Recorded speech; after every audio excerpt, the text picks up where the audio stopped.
Hi. എന്തുകൊണ്ടാണ് UDFന്റെ seat ചർച്ച കീറാമുട്ടിയായെന്നറിയും? എല്ലാത്തിനെയും നമ്മുടെ നാട്ടിൽ പറയാറില്ലേ, ഈ പൊട്ടനെ ചട്ടം ചതിച്ച ചട്ടനെ ദൈവം ചതിച്ചു എന്ന് പറയുന്ന പോലെ ഇപ്പോൾ നമ്മുടെ ഉസ്മാൻ ജിയെ ദൈവം ചതിച്ചിട്ടുണ്ട്. അദ്ദേഹത്തിൻ്റെ വായിൽ നിന്ന് അറിയാതെ, അല്ലെങ്കിൽ ഇന്നലെ അദ്ദേഹം ഫോണിൽ സംസാരിക്കുന്നത് അറിയാതെ മാധ്യമങ്ങളുടെ മൈക്കിൽ വീണു.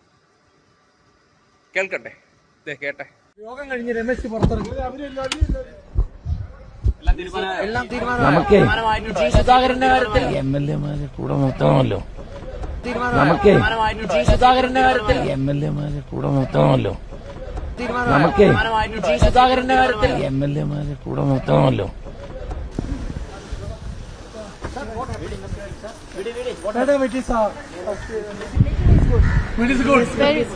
കേട്ടല്ലോ, നമ്മളോടൊപ്പം നിൽക്കുന്ന MLA-മാര് വേണ്ടേ, കൂടെ നിർത്തണ്ടേ?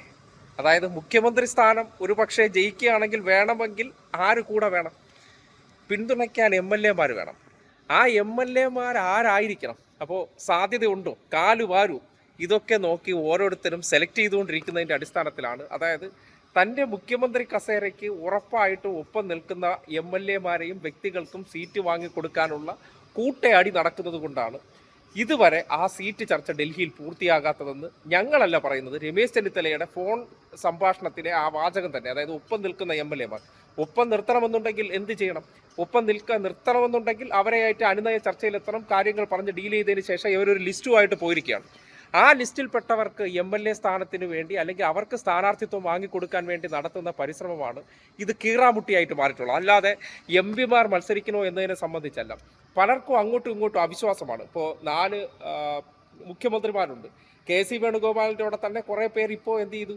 ഈ ചെന്നിത്തലയോടൊപ്പം നിന്നവർ, ഒപ്പം തന്നെ സതീശനൊപ്പം നിന്ന കുറേ പേർ ചാടി KC വേണുഗോപാലിനോടൊപ്പം പോയിട്ടുണ്ട്. കാര്യം അവരുടെ രാഷ്ട്രീയ ഭാവി KCയുടെ കയ്യിലാണ് എന്ന് അവർ കരുതുന്നുണ്ട്. കാര്യം എല്ലാ കാലത്തും അങ്ങനെയാണ്. ഇന്നലകളിൽ ഉമ്മൻചാണ്ടിയോടൊപ്പം നിന്നവർ, ഇന്നലകളിൽ രമേശ് ചെന്നിത്തലയോടൊപ്പം നിന്നവർ അധികാരം നഷ്ടപ്പെട്ടു എന്ന് തിരിച്ചറിഞ്ഞപ്പോഴത്തേക്കും കോൺഗ്രസ്സുകാർ എന്ന് പറഞ്ഞാൽ എല്ലാ കാലത്തും അങ്ങനെയാണ്, അധികാരമോഹികളോടൊപ്പമാണ്. അവർ അധികാരമോഹികളായതുകൊണ്ട് തന്നെ ആർക്കാണോ അടുത്ത പവർ വരുന്നത് അവരുടെ ചുറ്റുവട്ടത്തേക്ക് പോകും. ഒരിക്കലും ഒരു രാഷ്ട്രീയത്തിൽ സംഭവിക്കാൻ പാടില്ലാത്ത ഒരു പ്രവണതയാണത്. ആ പ്രവണതയാണ് ഇപ്പോഴും ഈ കീറാമുട്ടിയായി മാറിയിട്ടുള്ളത്. തെരഞ്ഞെടുപ്പ് പ്രഖ്യാപിച്ച് 24 മണിക്കൂറിനകത്ത് ഉപതെരഞ്ഞെടുപ്പിൽ നിങ്ങൾ കണ്ടില്ലേ, രാഖി രാമൻ ഞങ്ങൾ നേരെ ഉമ്മൻചാണ്ടിയുടെ വീട്ടിൽ പോയി ചാണ്ടി ഉമ്മൻ്റെ കൈപിടിച്ച് പൊക്കിയ പോലെ, തൃക്കാക്കരയിൽ ഞങ്ങൾ ഉമാ തോമസിൻ്റെ കൈപിടിച്ച് പൊക്കിയതുപോലെ, അതുപോലെ തന്നെ ഷാഫിയെ മാറ്റിയപ്പോൾ ഷാഫിയുടെ സിൽബന്തിയായിട്ടുള്ള മാങ്ങാണ്ടിയുടെ കൈപിടിച്ച് പൊക്കിയതുപോലെ സ്ഥാനാർത്ഥി ഉടൻ വരും എന്നൊക്കെ പറയുന്നത് കോൺഗ്രസ്സുകാരുടെ കണ്ണടച്ചല്ലേ, കോൺഗ്രസ്സുകാർ കണ്ണടച്ച് വിശ്വസിച്ചിരുന്നെങ്കിൽ നിങ്ങൾ മനസ്സിലാക്കേണ്ടത്, ഇതിനെക്കുറിച്ച് നിങ്ങൾക്ക് ഇതുവരെ ഒരു ചുക്കും മനസ്സിലായിട്ടില്ല.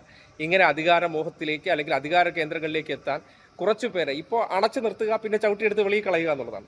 അപ്പോൾ ഇങ്ങനെയൊക്കെയാണ് കേരളത്തിൽ ഇന്നത്തെ കാലഘട്ടത്തിലും കോൺഗ്രസ് രാഷ്ട്രീയം ഉരുണ്ടുകൂടുമ്പോൾ അതിനെ ഉറപ്പിച്ചു നിർത്താൻ വർഗീയതയും മതവും ഒക്കെ കൂട്ടുപിടിക്കുന്ന ഒരു കക്ഷിയെയാണോ സ്റ്റേറ്റ് ഭരിക്കേണ്ടത്? ഇമാതിരി പ്രവർത്തനങ്ങൾ നടത്തുന്നതിനപ്പുറം മര്യാദയ്ക്ക് നാട് മുന്നോട്ട് പോകുന്നതിനെ സംബന്ധിച്ചുള്ള ചിന്തയുള്ളവരെയാണോ നിങ്ങൾ ജയിപ്പിക്കേണ്ടതെന്നുള്ളത് നിങ്ങളുടെ ചോയ്സാണ്.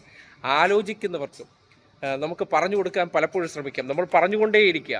പിന്നീട് സുരേഷ് ഗോപിയുടെ കാര്യത്തിൽ സംഭവിച്ചു കഴിഞ്ഞതിന് ശേഷം നിങ്ങൾ തിരിച്ചറിഞ്ഞതുപോലെ ഇപ്പോഴും നിങ്ങളോട് ആവർത്തിച്ച് പറയുകയാണ്, ഇങ്ങനെ സ്വന്തം മുഖ്യമന്ത്രി കസേരയ്ക്ക് വേണ്ടി പാർട്ടിയെ കാലുവാരുന്നവർ ആണോ അധികാരത്തിൽ വരേണ്ടത്, അതോ ഒരു നാടിന് വേണ്ടി ഒറ്റക്കെട്ടായി ദീർഘവീക്ഷണ ചിന്തയുള്ളവരാണോ എന്നുള്ളത് പിന്നെയും ചിന്തിക്കും.